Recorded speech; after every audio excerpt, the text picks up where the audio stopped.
We've come a long way from when we first started, Mr. Williams? How you doing, pal? We have. I'm doing all right, thanks. Awesome. Soaring Prophets, Thursday night live, but we're lying to you. It's not really Thursday night in our world right now. We are a little bit crushed for time this week. I got, well, it's not a green suit. It's another cool color, I guess. But Mauve. I just finished shooting the first episode of Wealthwise with Jennifer Burnham-Grubbs. Was a fantastic episode. You folks are going to have to check that out. That's going to be the 27th at 2 p.m. Eastern Standard Time. That'll be airing another finance-based show. You guys know Jennifer. She's been a staple on the financial fitness with myself, and we're doing a whole new series. It's going to be a monthly show, bringing on some really cool people, talking about what's going on around the world. And that's maybe James, maybe the promo. Hi! We are here, and we're so excited to start talking with you guys about your money. And we're so sick of hearing everybody else's opinions that we decided to kind of just put our own mouths to action and share some perspectives that you might not have heard before when it comes to finance. What do you think, Patrick?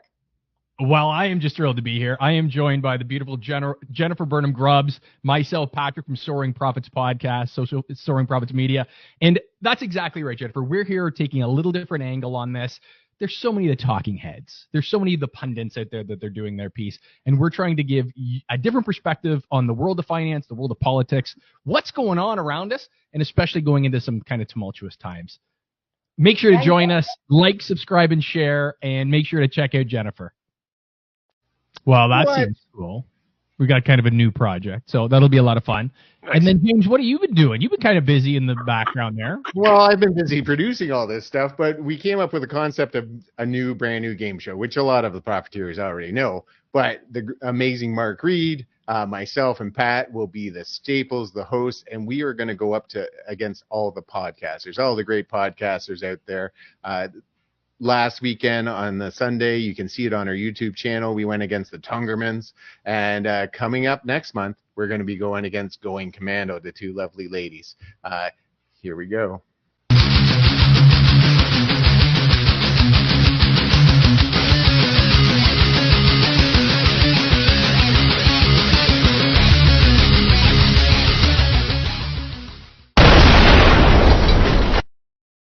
And all of this I love the extra on our new network, which is on YouTube, Soaring Prophets Media. We're going to be producing shows. You keep on watching.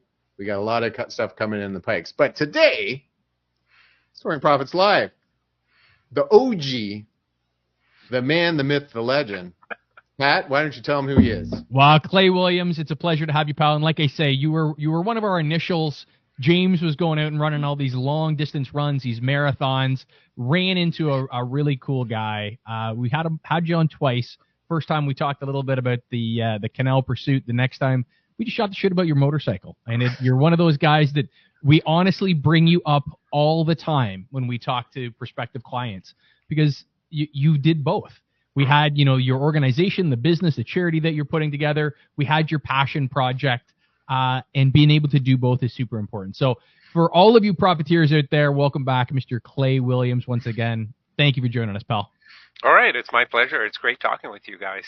Always, always. What's new in the world of Mr. Williams? How have you been? I've been well. I'm just trying to think back to when's the last time I talked to you. There are so many things that go on. So the last time we had it, I was standing beside you beside a van. And we had just completed almost the end of the Canal Pursuit. And I met a bunch of wonderful people like Nurse, a gentleman that had one leg, that had lost his leg, and he was running on a prosthetic leg. A blade. Yeah. And then you had all the I believe the mayor came out. It was just an exciting time, and it was beautiful, and it was such a successful event. Maybe we should start with how much money you made for that and why are you making money? Why am I making money? That's a really good question. So last year you ran the first 10 kilometers of the last day, of the 8th day in the Canal Pursuit. Up until that point, we had raised in the previous 8 years, around $120,000, something like that, for the Mood Disorder Society of Canada. And you can Google them, MDSC, Mood Disorder Society of Canada. They do some really great work in connecting the all the various kind of fragmented mental health care bits that are across the country, to try and connect them and work on sharing strengths, sharing success stories, sharing some of their struggles so that they can all be a little more efficient. So anyway, that's where those funds went. Kemptville. So you met us, or you ended, I think your 10K ended in Kemptville, and they've been really receptive to us over the year. We've stopped at in front of the grocery store there every year. We've chatted with council members. We had the fire chief out, I think, this past year, and the driver there is Kristen Strakeryan, and she's former Canadian military and is now a council member on the town council or township council. And understands the value of mental health care, right, for our first responders. So up until today, we've raised about $140,000 for Mood Disorder Society. And we're going to change it up a little bit this year. This year's will be the 10th year. So I'll be running in August, starting in Port Severn, August 17th, and I'll be running 80 kilometers a day for the 8 days. I'll have pace runners. I'm hoping you're there, James. I'll have pace runners join me to make sure, like, I don't fall in the canal or get lost or worse, I've fallen and I can't get up. But since this is the 10th year, I should make this kind of a special one. So the headline for the press release that we have been sending out is a 64-year-old runs 80 kilometers a day for a week for mental health. So that's what it's looking like for this year. And lots of training. I did a nice little 20K run on Saturday, waiting for some friends, and then Sunday ran a 42K run around my neighborhood here. Well, like I'll tell you right now that I ran a marathon. I've only run one. I've done a couple of halves and stuff, and I'm training for a tri. But that marathon not only tore my body apart, but it tore my mind apart. I do not know how you do it. At mile 30, I was rethinking my life, why I was there, who I am, what is the purpose of this. If I just stop and walk off the track, will anybody care or no? Keep on going if you're doing 80K a day, because folks, I'm telling you right now, we talked to him last time. It is a science. It is not easy. Like when you run 42K, a marathon, you have to know the appropriate food. You have to know the appropriate speed that you do, because you have to time it all. Because if you gas yourself, it's very dangerous, and you have to keep hydration up. And that is not always easy, because you sometimes get to a point where you don't want any more food. You don't want any more gels. You don't want any more water. Your body is just rejecting it all. So maybe talk a little bit about that whole thing. How do you the bike in the shop going? The bike, actually the bike is running a little bit lean right now and kind of hot. I just ordered some new jets for the carburetor. There you go. But there's definitely science. I had some really good advice before the first Canal Pursuit. I ran about 90K a day. I had a setback. It was supposed to be 100, but had some really good nutritional advice and some measurements to measure how much I perspire and how much salt is in that perspiration. So I know roughly how much I should be drinking, how much extra sodium I should be taking in, and calories and carbohydrates and protein and fat, because if I'm going to be running 80K a day, that's like most of my waking hours. So I've got to have my protein. Our bodies need protein and fat, but they are digested, metabolized more slowly than carbohydrates. So you've got to time when you take those in as well, right? And my engineering background, I love spreadsheets. I'm a numbers guy. I put it all together. My nutrition is not a complicated recipe of burgers and pizza and bagels and all of those constituents. My recipe is maltodextrin, which is a fairly straightforward carbohydrate, and I've got the simple building blocks. So it's Sounds yummy. it works for me. It's maltodextrin, which is flavorless and odorless and colorless, and it's like drinking water. So I mix a little Gatorade in it for flavor. Okay, but why is that important? Like, what's the point? Who cares? Like, why can't you just eat a burger while you're running? Why can't you like drink pop while you're running? What's the point? Yeah, you can. I think the big thing is I've found all the things that don't work for me through about 5 years of running ultras, and there are a lot of things that don't work. Yeah, I've been doing that. There's a lot of that absolutely. Is. That's what I'm doing. Eating way too much, and then you just kind of bloat up and stop digesting everything. Not eating enough, and you bonk, and you feel like it's super cold out when it's 30 degrees. All the things. And the first time that I took the advice from a nutritionist, it worked for me, and I didn't get sick, and I didn't get dehydrated, and I didn't get the really puffy sausage fingers from having too much salt and too much water, and it was nirvana for me. So this works for me. I'm going to stick to that recipe, and that's been great. The cool thing is I can still have half a hamburger at the end of the day. So I'll be finished my run.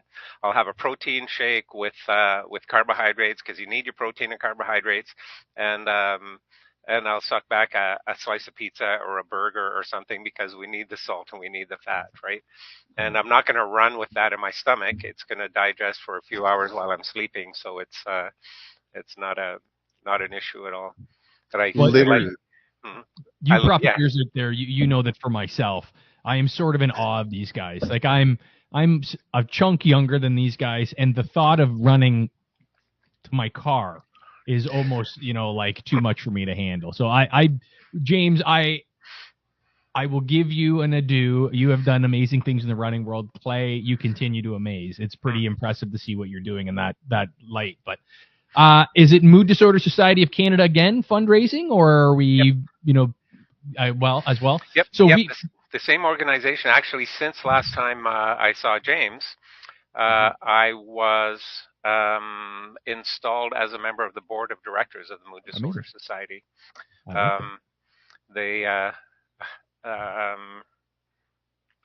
I guess they like the direction I'm going. They like my message. Yep. I'm a guy with lived experience. My two older brothers died by suicide. Right. And that's one of the foundational things about being active with the Mood Disorder Society.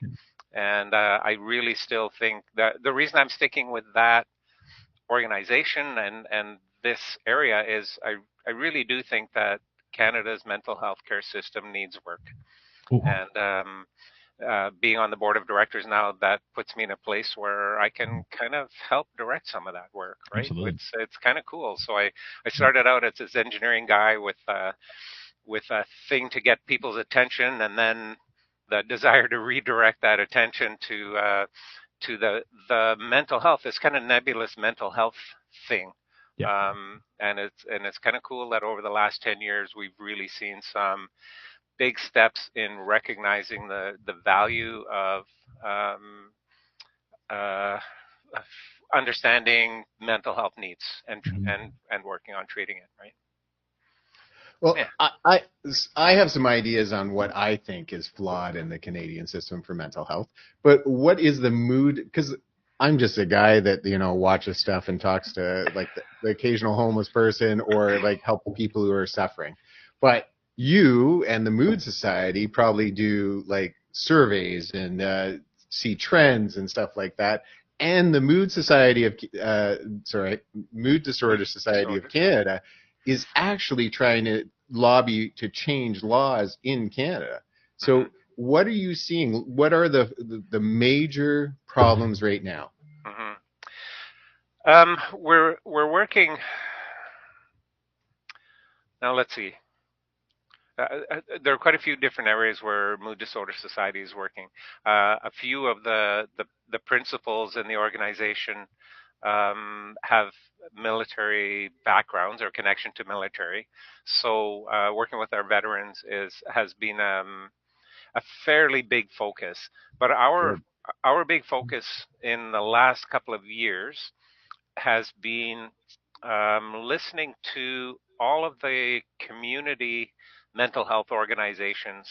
There are a lot of volunteer driven um, uh, small community mental health care organizations in a bunch of different areas, right? Like youth mental health, um, um, mental health Like for elderly and yeah, a bunch homeless. of different areas. So what the Yeah. Mood Disorder Society did about a year and a half ago is talk to 50 some organizations across the country, survey them and ask them what's working for you, what's not working for you, what are your struggles, and a lot of these organizations share common answers to a lot of those questions. One thing that really struck me, and I'm an engineering guy, not a mental health guy. One of the things that really struck me was that a lot of these organizations apply for government funding. So they have a person whose job full time is to write grants. So in simple terms for me, if you don't know what writing grants is, that means asking for money. So a guy fills out forms, spends 40 hours a week all year, filling out forms to only get money for their programs. And what the Mood Disorder Society has proposed, and I've lobbied with others on Parliament Hill for this, is um, uh, I forget the initials. So it's an organization that brings together all of those individual pieces and funds them under a single umbrella, rather than having them with this small community organization in whatever Melbourne, Saskatchewan, that's got 3 staff members and 6 volunteers. Rather than paying a third of their staff members just to look for money, free that person up to do other work. So provide long-term funding instead of annual funding. Another thing that these organizations do is look for available grants and then change their focus a little bit so they fit in what the grant is asking for, right? Which is again ludicrous. So this is part of the dynamic of Canada's mental health care system that we're just kind of trying to corral a little bit, organize these individual groups, and have a common knowledge base about what's working for them, the therapies that are working for them, approaches that are working for them, and share that amongst the organizations across the country.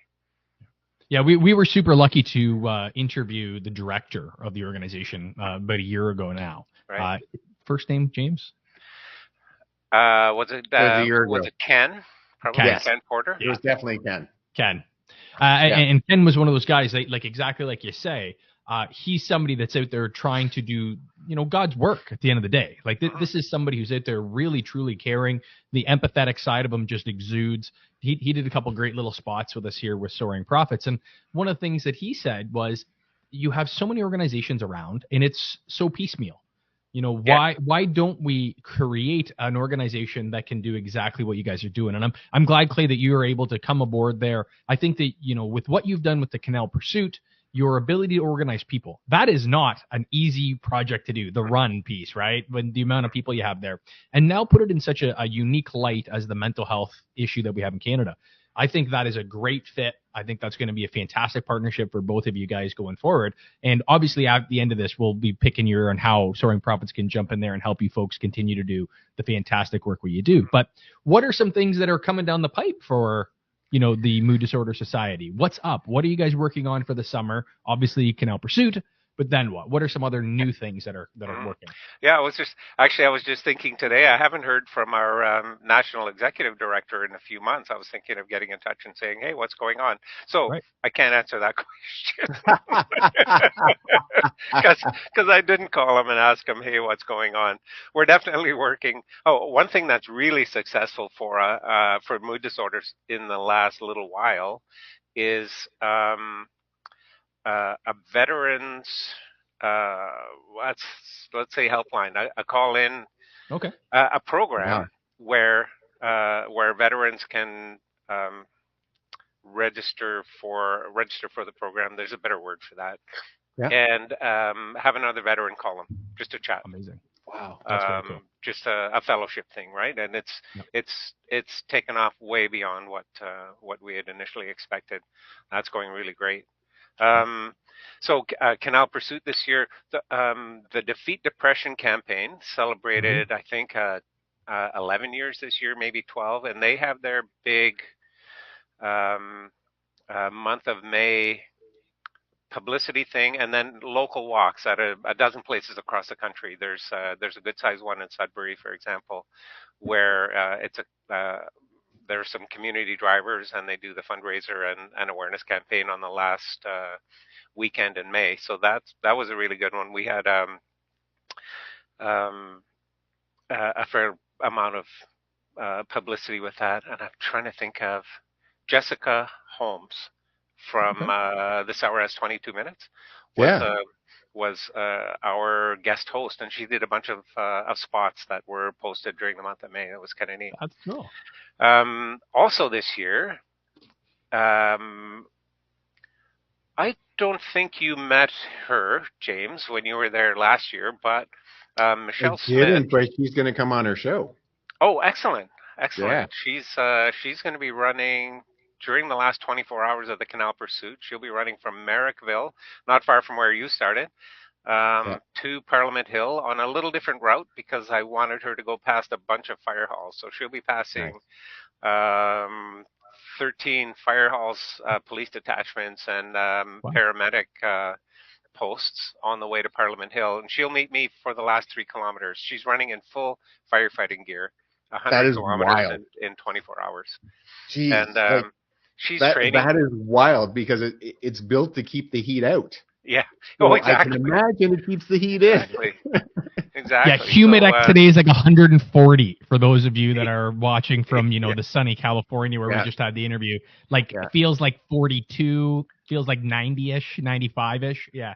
Mm-hmm. Beautiful. Yeah. She's got the support of her local fire department who's working on getting her a little bit closer fitting gear than she has right now. And she's a trooper. She's been a huge supporter of the Canal Pursuit from year one. We have some great stories about running through Peterborough in the dark, and she thought I was going to die. I had some kind of respiratory. I was wheezing and coughing, and I didn't die. I'm fine. You didn't? Oh, good. Good. That would be a different show. But we've had our the only time she didn't show up for the Canal Pursuit was when she was recovering from a near-death experience, I think twice. But I've had a few Peterborough nights like that myself, but self-inflicted. I'm going to say it's different, Pat. Not the same. I don't think. I'm trying to find commonalities here, guys. You guys are a bunch of runners, peak athletes. I got nothing. I'm not picturing her at 3 a.m. in the morning with a buddy trying to operate a construction crane just because we found it randomly. You can't tell anyone about that. We were innocent until proven guilty. We ran through Peterborough when there were some fireworks going on. I remember we were on the Rotary Greenway Trail. We were in the city, so we were past the university by then. It's kind of a low area, and it's grown in on either side. And I could see some flashing off to the right, and it's fireworks. Oh, that's kind of cool. And we kept trudging along. Fireworks were going off, and my really sleep-deprived brain finally thought, I should get my camera out and take a picture. So I pulled my camera out as soon as everything stopped and the fireworks were done. That was it. Yeah. So when I do talks about the run, I copy and paste a picture of Disney fireworks over the castle, and that's exactly what it looked like. That's awesome. Well, we're on shooting number 9 this year, so it could really have been anything. It might not have been fireworks, in fact. Right. Just you might have been witness to a crime Call Crime Stoppers, Clay. Yeah, but I Okay. didn't get a photo, so. Oh, Yeah, good. that's good. The less you know in Peterborough right now, the better. I just want Yeah. to say, Clay, I don't know if you know this. Oh There yeah, it is. I nice. have it with me. I've had it every day with me. So this is what Clay gives all the runners. And why don't you explain what it is? Because when you handed it to me, it was very touching, and I will never not have it on my person. I That's think it's awesome. such an amazing testament, and I'm glad that I was a part of the run. Yeah, I really wanted some sort of engagement, and um, this isn't a race, so it's Yeah, all of my runs. So I host a few runs through the year. There's one in the fall, there's one in the winter, and they're none of them are races. They're fun runs, and the original Canal Pursuit and all of them over the years are not races. So there's no finisher's medallion, there's no placing, there's no time. Um, but I wanted to give some sort of memorabilia. So I've taken those two links, and it's a little different than this. These are adjustable links. So two chain links. So I go to Canadian Tire and I buy some nickel plated chain, and I cut it into two link pieces. And those links I give to everyone who's supported the Canal Pursuit. We any special visitors that come and talk with us on camera, and especially the runners, um, because I've had to talk with each of them personally. I've invited them, and they've showed up, and we have a connection now. yeah, So those two links symbolize the connection that I have with each of the people that I've given those links to. It's a little token with a little bit of power. It's been a That's lot of cool. fun making those up every year and giving them to people who support what I'm doing. Right, this is my passion Mhm. project, not the New York Marathon with 20,000 people in it. This is a few dozen people that share a mindset that I've got, and that's a pretty cool Love thing that. for sure. Well, I absolutely love it. I'll tell you right now, in the front room there, I have, I don't know, 10, 15 medals. None of them I carry around. None of them I show people. None of them I talk about. But yours, I have lots of people ask me because it's always with me. And it's a constant reminder. Not only do we need to keep actively helping people with mental health, both financially, physically, mentally, like get out there. And if you see something, help someone. Stop Mhm. filming them, start helping, Yeah. or start calling someone to help. There's all kinds of wonderful things in Canada that you can call and get support for people who are, those meltdowns that you're watching and laughing at are people who are suffering from mental health. Yeah. And to film them and make them a bigger joke is just hurting them. And we got to stop that. We got to Yeah. like call the right people and get them help right away. But having that around, I get to have that talk about it, and I feel connection to that run, that canal run, every time. And I Mhm. just think it's a beautiful thing, and I love that you're doing it. I'd Mhm. like to get back to the military because quite often, so in America, we have a lot of friends now through the podcast world in America, very military. Everyone's like, thank you for being a veteran. In Canada, it's not quite the same. Mhm. Can you talk a little bit about the struggles that maybe a veteran's having that they're dealing with? Mhm. Um, a little. I don't know if I think you're right. I think the military service in the U.S. is celebrated a whole lot more than it is in Canada. I don't think it's looked down on in Canada No, at all. It's just yeah, not lifted up quite so high. that's what Um, I meant. Sorry. and yeah, no, that's all right. I right from the very start of the Canal Pursuit, I wanted to um, uh, reach out. I wanted involvement of the military to have an opportunity to show that someone outside the military cares and wants to help, right? And that's the big thing. That's the reason I carry the flag to Ottawa every year with all the signatures on it. Someone wants to help. Um, so it's military as well as first responders are all in a little different place than us regarding mental health because they're their jobs put them in a likely, they're very likely to experience some sort of trauma.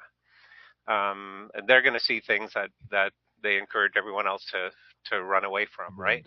Yeah. So along with that, up until the last few years anyway,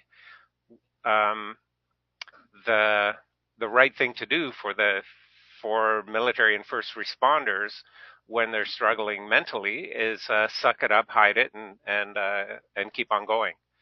And I think just during the last few years, we're seeing a little more recognition from the whole chain of command through the military. And this photo on the very right in the frame right now was the acting base commander of CFB Trenton. And one of the things he spoke about was the military staff as the full person, physical health and mental health, being sure that taking care of both of those made sure that his staff was mission ready when a mission needed to be taken care of. And that was so cool to hear. I'd been working trying to get in. It's a kind of a brotherhood it's tough to get your foot in the door, right? But it was so gratifying to hear that they're recognizing that, and there were a lot of programs within the military, as well as the OPP shared some of their programs with me, and RCMP. So it's they're kind of headed in the right direction, but there's still a lot of old guard guys that are my age and a little bit younger. It takes a generation to change a mindset, I think, right? Yeah. It also takes time to build an interesting dynamic in regards to trust, right? So you've got a demographic of gentlemen in those professions, and at the time, predominantly gentlemen. Now you're seeing, a diverse background. Women are stepping up in a huge way, especially in the police services, first responders, fire, EMS, that sort of thing. But there was the, suck it up. It's, Absolutely. Walk it off. You're going to be fine. It's part of the gig, part of the job you signed up for. Let's go. And we're becoming more and more as a society, more understanding of that. You're right. It's part of the job, but it doesn't have to be part of the story. And we can have a conversation around what that looks like in a very different way. And, we see it in athletics. We've seen it now in the mental health aspect. We see it in the first responders. We're a society now that is a little bit more understanding and empathetic in the viewpoints of other people. And I think it's folks like yourself, Mood Disorder Society, Canal Pursuit, you guys going out there and doing the legwork that in 40 years, when we look back on this time in history, you folks are going to be a pivotal, prime mover in sort of making this all happen. And we keep having you on because that's what it is, right? You guys continue to do amazing work, and it's for Soaring Prophets to be any way a part of that. James and I are super privileged and love the opportunity, because we really do believe that what you folks are doing is changing the world. Right. Oh, thanks. That's amazing. I did. I was researching a talk, and I learned a little bit about the March of Dimes, right. And the program that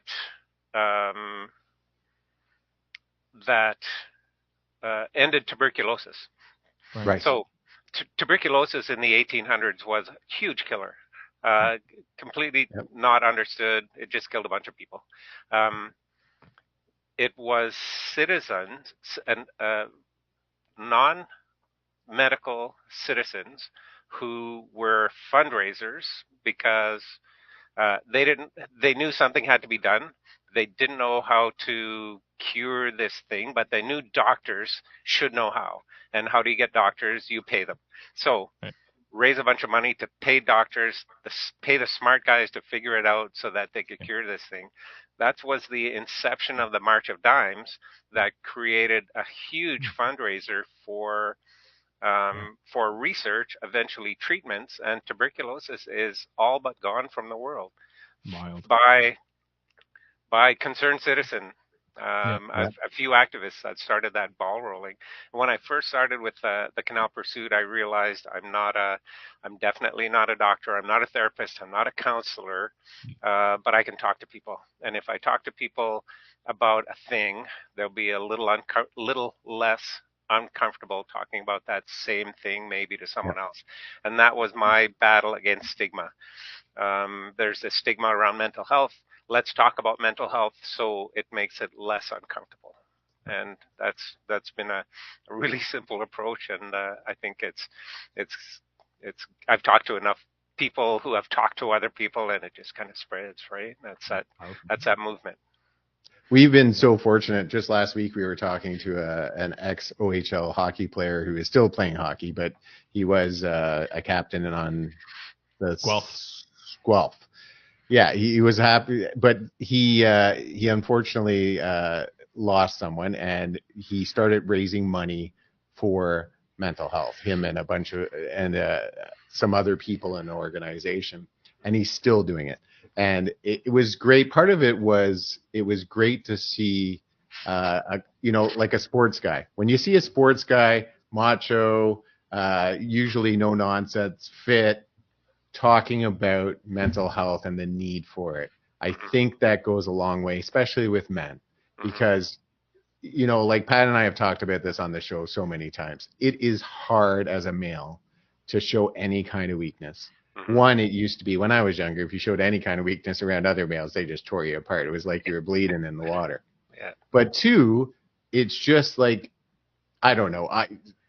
I'm old school. Maybe that lifestyle has changed, but when the trouble hits, when there's a problem, when there's no money, when there's, you're looking for food, it's my job. It doesn't matter if I'm sad. It doesn't matter if, I don't feel good about myself. It doesn't matter. None of that matters. I just got to put my head down, face the storm, and keep on walking. And I love the fact that guys like you are out there building this community. Because that's what you're doing. Like when I ran with that group of people, and I wish I could remember their names. I ran with them, and I videotaped them while they were telling me their story, because each and every one of them had a story and a beautiful reason why they were there. And there wasn't a person that didn't love you because of the community you built together. And they still talk. Like that's what they all said. That, this race may be over, but they're still linked like those chains. And I love that. Can you tell a little bit about those stories, about the people that have been involved and the community you're building? Yeah, for sure. A couple of years ago, I have so many still photos and so many short videos that I've taken over the years that I've thought I would put into a promo or a documentary or something like that, and I haven't yet. But a couple of years ago, each of the runners, we asked a really simple question: why are you running in the Canal Pursuit? And answers varied from I'm running to support my brother who is really struggling, through to far too many people. It's hard for me to talk about this. Far too many people have lost family members to suicide. That's one of the things that really spurred me on from the very first year. The first year I did this, it was going to be a one-time event. Prior years, I had done my longest run or my toughest run each year was for a different charity. I've got arthritis, so I did a fundraiser for the Arthritis Society. My wife is diabetic, so I did a Canadian Diabetes Association. But the first year that I ran the Canal Pursuit, I handed out postcards. I don't know if I've got any right here. I handed out postcards. Oh, here we go. To each person that I saw along the road, and I said, "Hey, I'm running to Ottawa for mental health," and really like from 6 feet away so that they didn't have to get too close. So I'm running to Ottawa for mental health, and harmlessly enough, they'd grab the thing, and I had probably 40 conversations with people. Every single person that I reached out to and made eye contact with and talked with, thanked me and had a story about their own struggles, or the struggle of someone close to them, or way too many said I lost a mother, brother, sister, dad to suicide. And that's a thing that that drove me on, and that's a connection. It's kind of a it's kind of a sad connection, I think, to a lot of people. But we have a shared a shared experience, a shared lived experience, and that's a strong connection, right? But all too often, Clay, I think people find themselves in situations where, you know, an event like that occurs in their life. They've lost a loved one, and that sort of, you know, that sort of death is traumatic for the family. You don't know how to embrace it. You don't know how to engage in a conversation around, you know, my brother, my aunt, my uncle, my father, my mother, whatever, whoever it is, to engage in that. And by what you're doing, I keep reiterating this. James and I, every time we've talked about Clay Williams, when we talk about the Mood Disorder Society, like every time we come back to it, is that there is a stigma that you guys are erasing. You're making this an opportunity, and by going and handing them that piece of paper that, you know, you printed out a bunch of them. But to them in that moment, that was being seen. That was part of being of a community. That was, I'm going to scan this. I'm going to check out this organization. Clay, dude, every time we have an opportunity to chat with you, it's a beautiful conversation. I really do believe that with what you guys are doing, you're changing the world. You're opening this dialogue that is not an easy one to do. It's hard. And James and I, we've been very fortunate to be able to facilitate some of these conversations with you guys, but with other organizations around. You know, we talk about, you know, Healthcare Amplified and went down to Orlando, Florida. Some of the different, we're at the Humane Society last week. This is, you know, there's a dichotomy just around that. You have these animals that are coming in. Some of them, you know, they're being put down. You have these beautiful stories of, you know, rebirth and new opportunities that go along with that. We've been very fortunate to have those stories, but we always come back, you know, have a great conversation with you. And I appreciate you coming on again. It's always such a privilege. What's next? What are you guys doing to wrap up the summer? And when is your run? So my my run starts. I've got a lot of training. So actually, this weekend I'll be running a thing called Sunburn Solstice on my birthday, summer solstice. It's the longest day of the year. It starts at like 5:38 in the morning. So I'll start running at sunrise and finish running at sunset. It's an organized race. It's about 15 hours and a little bit. So it's going to be a long day. I hope to do a couple of marathons. So a couple things going on. So I'm saying that this is the last year of the Canal Pursuit, the 10th, in this format. You're hearing it here first, folks. Not first. He said it a couple of times on the internet, but let's pretend. You're hearing it here first, folks. So up until now, the Canal Pursuit has been an 8-day thing, with an exception one year. But 8 days. We start on a Saturday, end on a Saturday in Ottawa. We'll be doing that again this year. 80K a day. So it's not. There are some little gaps between the end of one day and the start of the next. So it's not the full distance that it was the first year. It's a little bit shorter. I'm old, okay? I'm 64.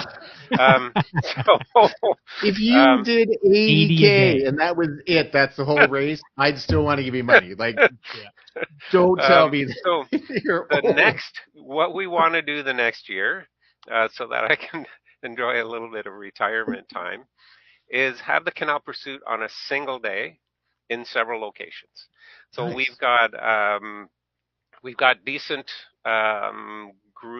we've got good support in Orillia, definitely good support in Peterborough, Smiths Falls area, Kemptville, I think in Trenton, Belleville, somewhere around there. I think what we can probably do is have maybe 6 separate events just on the final day as a 10K course, start and finish in the same place, and just have people come out and run at the same time rather than do a relay over the full 8 days. I've got a couple champions who have already agreed to help out. We haven't put any details together yet, but we'll just do it as a one-day thing. And I really I've carried this Canadian flag up onto Parliament Hill 8 years in a row. 9 years in a row. I'll do it the 10th year, and I'd really love to keep doing that on the final day. Just not burn a whole week of vacation to get there. Well, not only a whole week though. Like people out there who aren't runners need to realize it's not just like when I ran a marathon. It wasn't the 4 hours, just over 4 hours that I ran.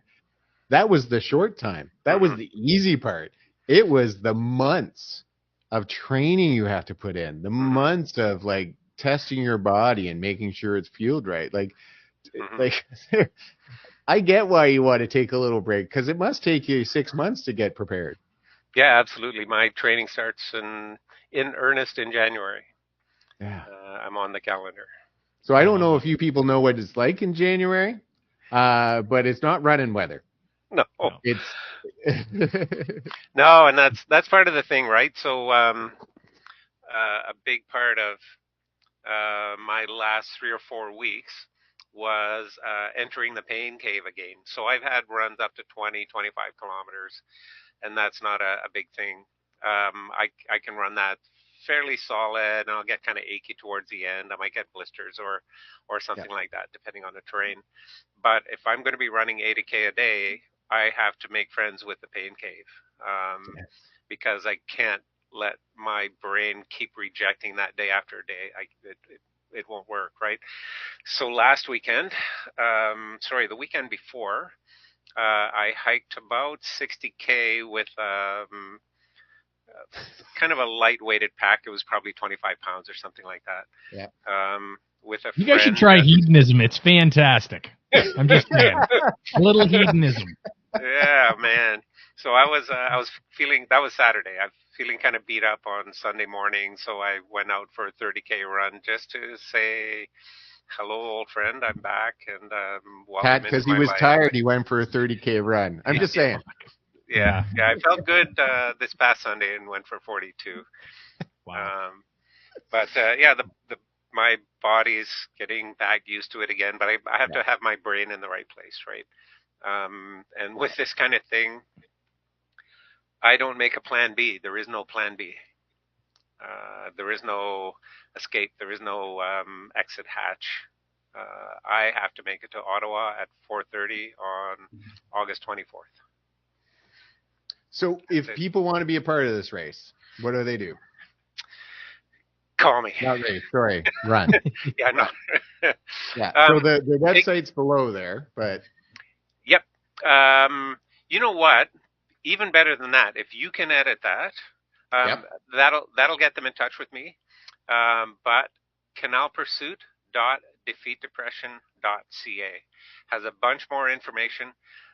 It's a website that's run by the Mood Disorder Society. It's their fundraising website, and that's got a bunch of info. And the best thing to do if you're interested is email me.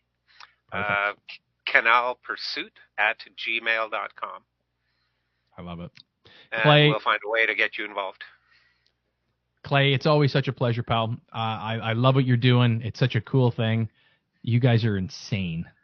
I love it because it is like the insanity of what you guys do. And I know we're throwing around here numbers, 8 days, 80 kilometers a day. That is unfathomable to me.